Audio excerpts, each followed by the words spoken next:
Hey, what's up? I'm back with another lesson. This time it's going to be a little less based on music theory and a little bit more based on technique, because today we're going to talk about a relatively new style of guitar, at least in terms of popularity, called thumping. Thumping is a very rhythmic style of guitar, kind of stemming off of slap and pop guitar or slap and pop bass, except rather than slapping the string, you're kind of thinking of your thumb as a pick and kind of able to get multiple hits from it. Now, the term thumping was coined by, I believe, Tosin Abasi, who's the main guy nowadays popularizing this technique, although I've also seen guys like Victor and Reggie Wooten also employ this technique in their own slap playing.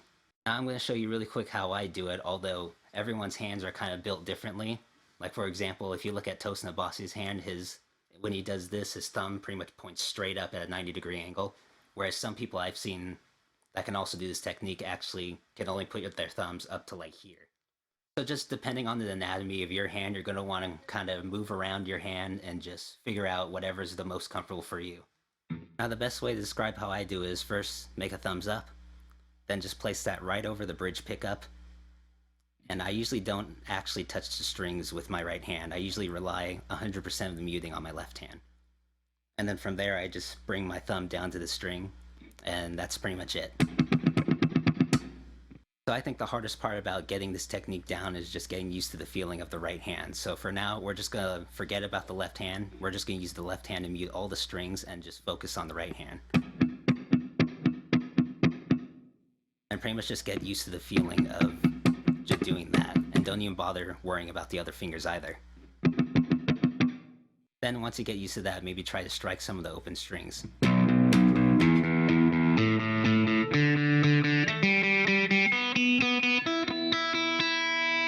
Now, for the most part, you're probably not going to use the high strings for this technique, but it's good to practice on them anyway, just so you have the control to be able to do it. Now, once you want to start including your left hand, what I did was I just took that riff from that Animals as Leaders song, Infinite Regression, I think it's called. You know, just that thing. And I basically just made that an exercise, so I would just play a power chord pretty much anywhere. And first, I would just focus on the thumb. I wouldn't even include the other fingers yet. So with that, you can get groups of 4.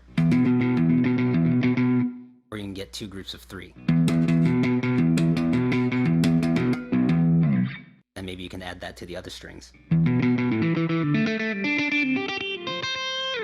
Oh, and another thing that might help is what I like to do is I like to kind of use the string below the string that I'm striking that's an anchor. So what I mean by that is, say I'm trying to hit this lower string. What I like to do is when I strike it, I like to follow through and actually rest my thumb on the next string right after. So it looks something like this. So for me, that makes it a little more consistent. Now, of course, once you get comfortable with that, you can start adding fingers.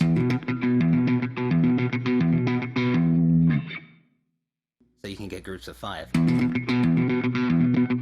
Or you can get 2 groups of 4.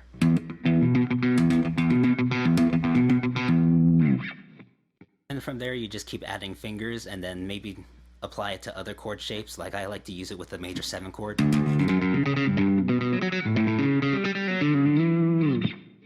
then, of course, you could use it over a more traditional slap and pop context.